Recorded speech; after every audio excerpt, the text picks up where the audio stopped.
কি একটা ইন্টারভিউ নিব? আমার কোথা থেকে আসছে? আমি শেরপুর থেকে আসছি। শেরপুর থেকে কতক্ষণ লাগে আসতে? আসতে লাগে প্রায় 5 ঘন্টা, 4-5 ঘন্টা লাগে। 5 ঘন্টা লেগে 5 ঘন্টা লাগে। যাতে যে সমস্যা নিয়ে এসেছিল সেটা সলভ হয়েছে কিছু? হ্যাঁ, মোটামুটি সলভ হয়েছে, কিন্তু আবার আসতে হবে ঈদের পরে বলছেন।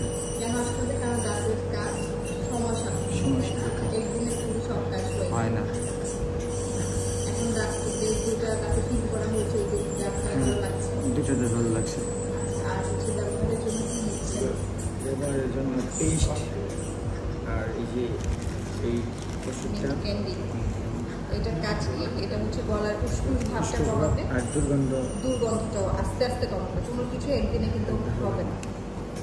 এটা ব্যবহারের নিয়ম, এটা ব্যবহারের নিয়ম জাস্ট চুষে খাবে, মুখে দিয়ে রাখবে, তাহলে দেখবে যে মুখটাকে একটা ঠান্ডা ফিল দিবে আর গলার মধ্যে যে উষ্ণুষ ভাবটা সেটা কম হবে। কিন্তু অবশ্যই টানা 2 মাস খেতে হবে, ঠিক আছে? আর আপনি আমার জন্য ওই জিনিসটা নিয়ে এসেছেন, থ্যাংক ইউ। নিতে হবে। থ্যাংক ইউ এত দূর থেকে নিয়ে আসছেন আমার জন্য, থ্যাংক ইউ সো মাচ।